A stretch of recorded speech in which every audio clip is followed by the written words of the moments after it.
Барлығына сәлем. Бұл видеода біз тұрмыстық тігін машинасымен танысып, оны жұмысқа дайындайтын боламыз. Егер сізде тігін машинасы болмаса, тігін машинасын қалай таңдау керектігін білмесеңіз, мен осы видеоның астына ссылка қалдырамын. Тігін машинасын қалай дұрыс таңдау керек деген видеоны көріп, өзіңізге қажетті суммадағы жақсы характеристикамен тігін машинасын сатып ала аласыз. Ендеше сабағымызды бастайық.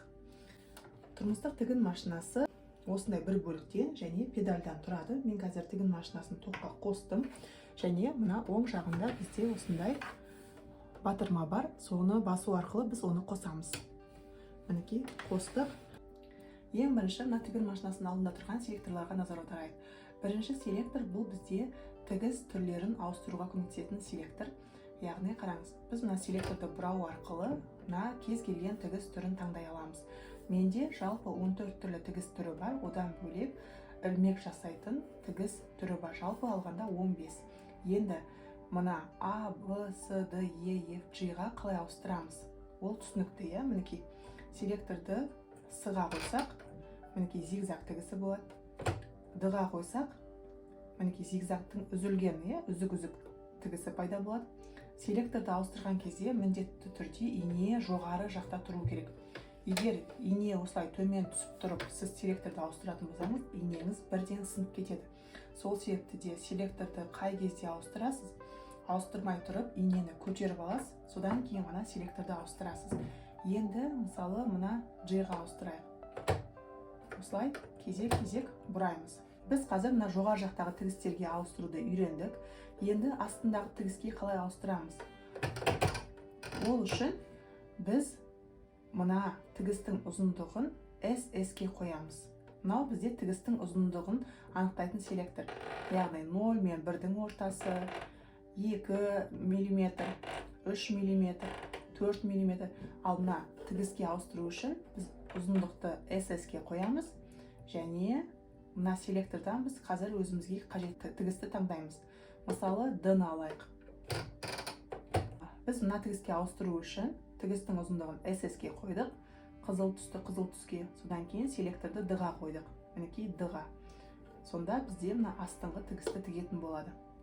Мінекей G-ға ауыстыру үшін тура тігістің ұзындығы қызылда тұрады, содан кейін осылай G-ға ауыстыра саламыз. Енді жартылай автомат табанмен ілмек жасау үшін мына селекторларды қалай жылжытамыз? Ол туралы арнайы видео бар, мен сіздерге көрсетемін, ал қазір қысқаша түсіндіріп кетейін. Ол кезде біз тігістің ұзындығын 0 мен 1-дің арасына қоямыз. 0 мен 1-дің арасында тұрады. Селекторды мінекей бірінші А-ға келіп аламыз, содан кейін ғана мінекей 1-ге қоямыз. Сонда біз ілмектің мына бір бұрышын тігеміз, 2-ге қоямыз. Тігістің ұзындығы өзгермейді, барлық жерде 0 мен 1-дің ортасында болып тұрады. Осылай тігеді. 3-ге қоямыз, артқа қайтамыз, 4-ге қойып, түйіндеп аяқтаймыз. Барлық кезде мына ине жоғары жақта тұруы қажет. Мінекей түсінікті болды деген ойдамын. Тігістің ұзындығы көйлек тіккен кезде бізде 2 мен 3-дің ортасы 2,5-да тұруы қажет. 3 ол кішкене көп болып кетеді, 2 ол тым аз жай тігеміз, 2,5 стандартты түрде 2,5 мм ұзындықта тігетін боламыз. Біз қолмен тіккен кезде сабақтаймыз ғой, өзіміз түйіндейміз, жібіміз шығып сетінеп кетпес үшін. Тігін машинасында осы реверс батырмасы сол қызметті функцияны атқарады. Енді ең бірінші біз астыңғы жіпті сабақтаймыз. Ол үшін біз мына панельді ашамыз. Оңай ашылады, және сіз тігін машинасын сатып алғанда комплектідегі заттардың барлығы осы мына қораптың ішінде жүреді. Осылай ашылады. Мынау бізде челнок деп аталады. Мынау осылай ашылады челнок. Осылай тарту арқылы оңай алынады. Мына челноктың ішінде осындай шпулька болады, иә. Мысалы, менде мына жерде ақ жіп сабақталынып тұр. Енді осы ақ жіптің үстіне қазір мына көк жіпті сабақтауды үйренейік. Жіп мына арт жақтан келуі керек. Содан кейін бізде мына жерде бір шеге сияқты бар. Осы шегенің ортасына өткіземіз. Содан кейін мына шпулькада 2 тесік бар. Қараңыз, 2 тесік. Сол тесіктің біреуіне ішінен сыртқа қарай өткіземіз. Мінекей, ішінен сыртқа қарай өткіздік. Мына жерге әкеп қоямыз. Содан кейін мынау бізде жылжиды. Мінекей, тық қайта қалады. осылай жылжытамыз. Маховикті да солай оңға қарай жылжытамыз. Мінекей, осындай дауыс шығу керек. Мінекей. Тігін машинасы қосылып тұр. Жіпті ұстап тұрамыз. Педальды асықпай басамыз. Мінекей, бір 5-6 рет айналдырып алғаннан кейін мына жіпті жоғары жақтағы қиып тастаймыз. Сосын жіп толғанша толтырамыз. Аяқпен басып отырамыз тек.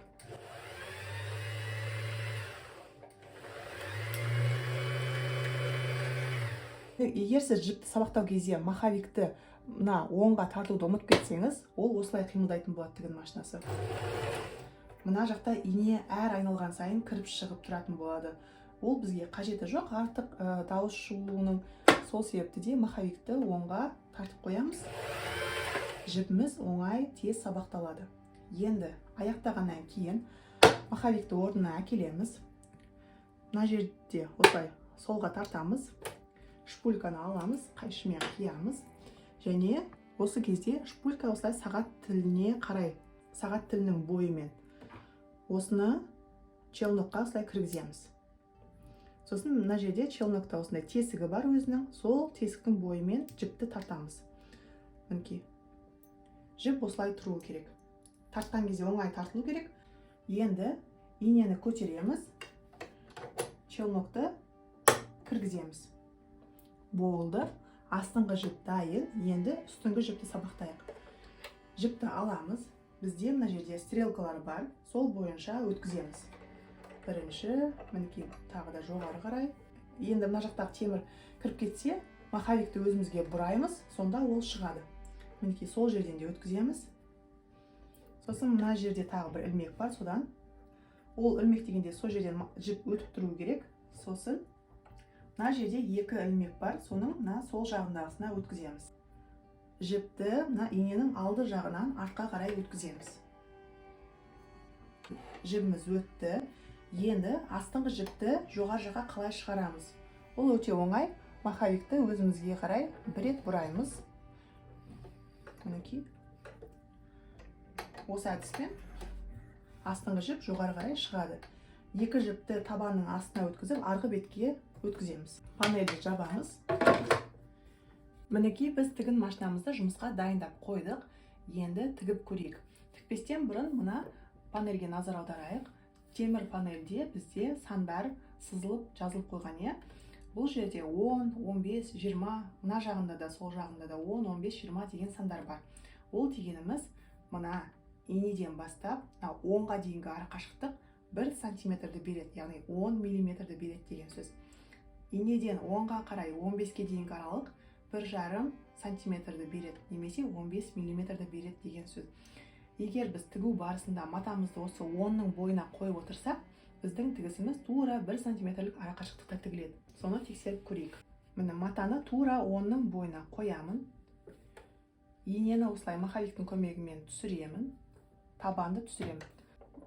Педальды басам, немесе маховикті жылжыту арқылы тігуге болады. Мысалы, кейбір қиын жерлерді тігу кезінде осы маховикті бұрау арқылы тіксеңіз болады. Себебі аяғыңызбен тіккен кезде зыр етіп тігіп, ол қисық кетіп қалуы мүмкін. Ал енді тігін машинасының педалін басып, мен тігіп шығамын.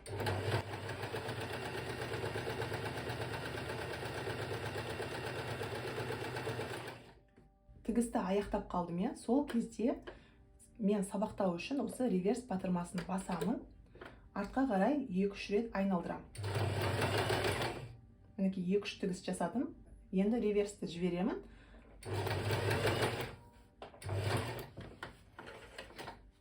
Мінекей бізде осындай түзу тігіс пайда болады. Яғни, мына шетіне 1 сантиметр жеткізбей тігіп шықтық. Мына жерді біз реверс батырмасы арқылы түйіндеп алдық. Енді мен жаңа жіпті мына жерде қидым. Бұл біздің тігін машинасымыздағы пышағымыз. Мінекей жіпті қайшымен қиып отпас үшін, мінекей осы екі аралыққа қойсаңыз, сол жіпті бірден қияды. Енді 2 сантиметрлік арақашықтықта тігіп көрейік. Ол үшін біз матаның шетін тура мына 20 деген жерге әкеп қоямыз. Маховикті бұраймыз, табанды түсіреміз, тігуді бастаймыз. Алды жағында реверс батырмасын басайық. Ол үшін мінекей басып тұрамыз, артқа жүреміз, жібереміз. Енді қайтадан кете береміз алдыға.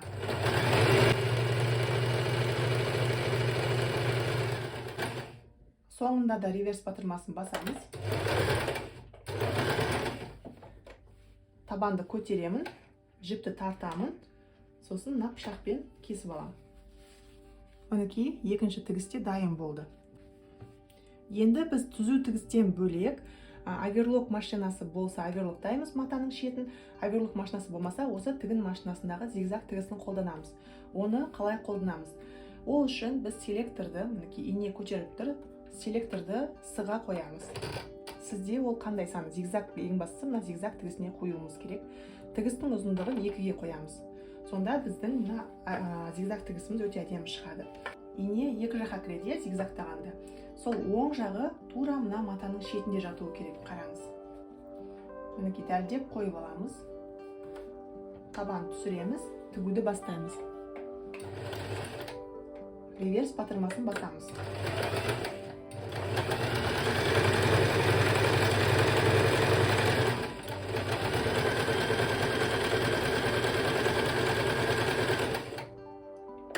Соңында да реверс батырмасын басамыз. Мінекей, біздің тігісіміз осылай шығуы керек. Көйлектің шетін, кез келген тігісті өңдеген кезде, мен оверлоктаймыз немесе зигзагтаймыз дегенде, сіз осылай тігуіңіз қажет болады. Яғни селектор сыға қоямыз, тігістің ұзындығы 2 мм. Енді қалай тігуге болмайды, соны көрсетейін. Мінекей, сіз матаның шетін өңдеу керек деген кезде, осылай ең бастысы зигзагтау керек деп, сіз осылай тігіп шығуыңыз мүмкін.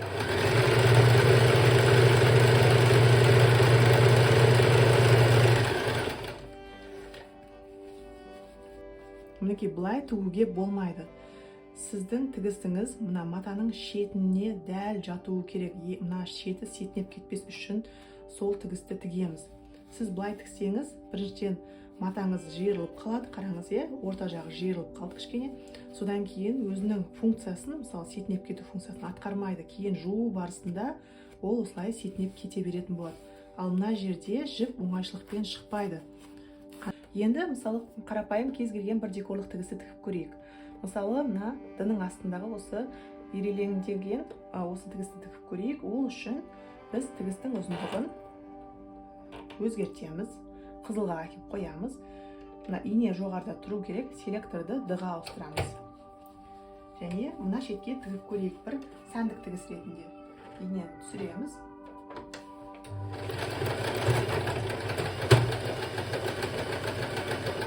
Бұл тігісті тігу барысында матаны тартпаймыз. Себебі матаны тартсақ, тігіс дұрыс тігілмей, инеміз сынып кетуі мүмкін.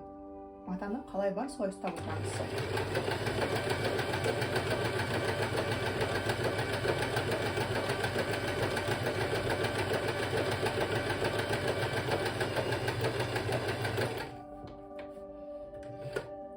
Закрепка береміз қалауымызша. Мен жай қазір көрсетіп жатыр. Мінекей, осындай әдемі тігіс пайда болады.